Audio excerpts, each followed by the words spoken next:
Good morning children. आज हम लेकर आए हैं उपसर्ग का सबसे प्रमुख और पहला रूप। उपसर्ग हमने जाना कि शब्दांश होते हैं, वे शब्दांश जो किसी शब्द के पूर्व में जुड़ते हैं। जैसे हमने कहा भाव में जोड़ा अभाव, हमने जोड़ा जिम्मेदार में गैर, गैर जिम्मेदार। तो किसी शब्द के पहले यानी पूर्व में जुड़ने वाले शब्द शब्दांश उपसर्ग कहलाते हैं। जैसे अंग्रेजी में हम बोलते हैं प्रीफिक्स। तो यहाँ उपसर्ग के बारे में पढ़ते समय हमने आपको पहले ये बताया है कि उपसर्ग 4 प्रकार के होते हैं। उनमें सबसे पहला उपसर्ग होता है वो उपसर्ग जो संस्कृत से लाए गए शब्दों में यानी कि शब्दांश होते हैं। तो पहला उपसर्ग का भेद हुआ संस्कृत के उपसर्ग, जिन्हें हम हिंदी भाषा में प्रयोग कर रहे हैं। हमने शब्द रूपों का अध्ययन करते समय भी आपको बताया था कि हम काफ़ी सारे शब्द ऐसे इस्तेमाल करते हैं जो दूसरी भाषाओं से आए हुए होते हैं। उर्दू अंग्रेजी के शब्दों का प्रयोग करते हैं, संस्कृत के शब्दों का प्रयोग करते हैं। उसी प्रकार शब्द निर्माण के समय भी उपसर्ग का जो प्रयोग किया जाता है उसमें कुछ उपसर्ग ऐसे हैं जो कि दूसरी भाषा से हैं। अब यहाँ पर हमारी जो सबसे प्राचीन भाषा है संस्कृत, कई सारे उपसर्ग हम संस्कृत भाषा के भी प्रयोग करते हैं। और संस्कृत भाषा के उपसर्ग को जब हम प्रयोग करते हैं भाषा में तो वो क्या कहलाते हैं? इन्हें हम तत्सम उपसर्ग भी कहते हैं। तत्सम क्यों? क्योंकि इनको हमने संस्कृत से लिया है और बिना रूप परिवर्तित कर हम हिंदी में प्रयोग कर रहे हैं। तत्सम शब्दों की ही भांति इन्हें भी तत्सम उपसर्ग कहा जाता है। जैसे उन्हें तत्सम शब्द कहा जाता था जो हम संस्कृत से एज इट इज प्रयोग में लाते थे, और उसी प्रकार संस्कृत शब्द से लिए गए कुछ शब्दांश जो हम हिंदी में एज ए उपसर्ग यानी उपसर्ग के रूप में प्रयोग कर रहे हैं, तो वो क्या कहलाते हैं? तत्सम उपसर्ग। चलिए, इतना समझ में आया कि उपसर्ग का एक भेद है संस्कृत के उपसर्ग, और क्योंकि ये संस्कृत भाषा से लिए गए हैं और बिना रूप परिवर्तन के हम प्रयोग कर रहे हैं, इसलिए इन्हें हम तत्सम उपसर्ग भी कहते हैं। It is clear to you now? अब इसके बहुत सारे उदाहरण हैं, यहाँ पर कुछ लिखे हैं, जैसे अन, अधि, अव, अप, सम, प्रति आदि। अन का मतलब क्या होता है? अभाव, नहीं होना। अधि, अधि यानी बहुत अच्छा, श्रेष्ठ, जब बात करनी हो उस तरीके से। अव यानी भी बुरा होता है, अनुचित।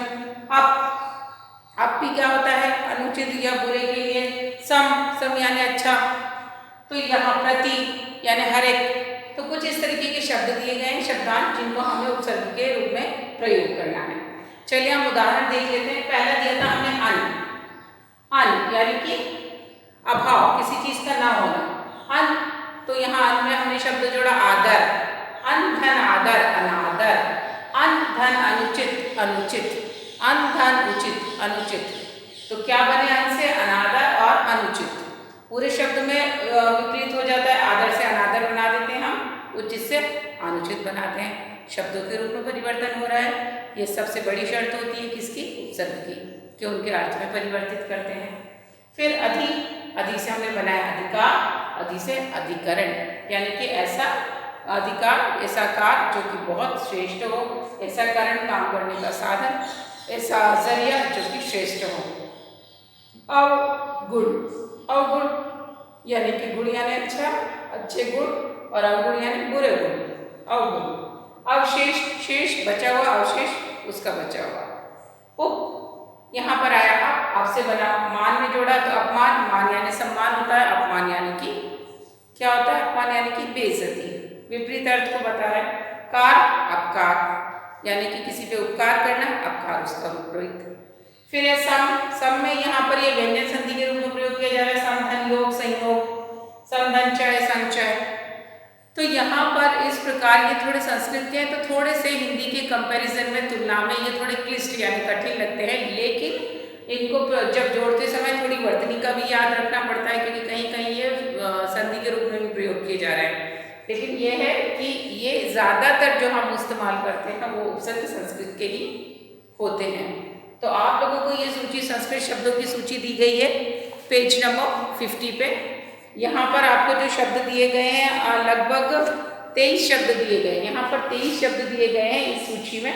आपको क्या करना है बेटा? ये सारे शब्दों को, इन सारे उपसर्ग के उदाहरणों को लेखबद्ध कर लेना है, इनके अर्थ को समझना है, इनके अर्थ को समझना है, क्योंकि आपसे या तो शब्द देकर उसमें से उपसर्ग छापने के लिए पूछे जा सकते हैं, या उपसर्ग लगाकर शब्द बनाने के लिए भी अभ्यास करने को पूछा जा सकता है। तो यहाँ संस्कृत के उपसर्ग आपको समझ में आ गए होंगे। हम आपको अगले मॉड्यूल में उपसर्ग का अगला भेद समझाएंगे। तब तक आप इतनों का स्टडी कर लीजिए और जो मेन पॉइंट्स हैं जो हम क्लास में यहाँ डिस्कस करा रहे हैं वो अपनी कॉपी में भी नोट डाउन करते जाइए और पढ़ते रहिए, क्योंकि आप कनेक्ट करते रहेंगे तो आपको ये जो कंटेंट है, टॉपिक है, इजीली समझ में आएगा। I hope you will take care of yourself and study well. Bye.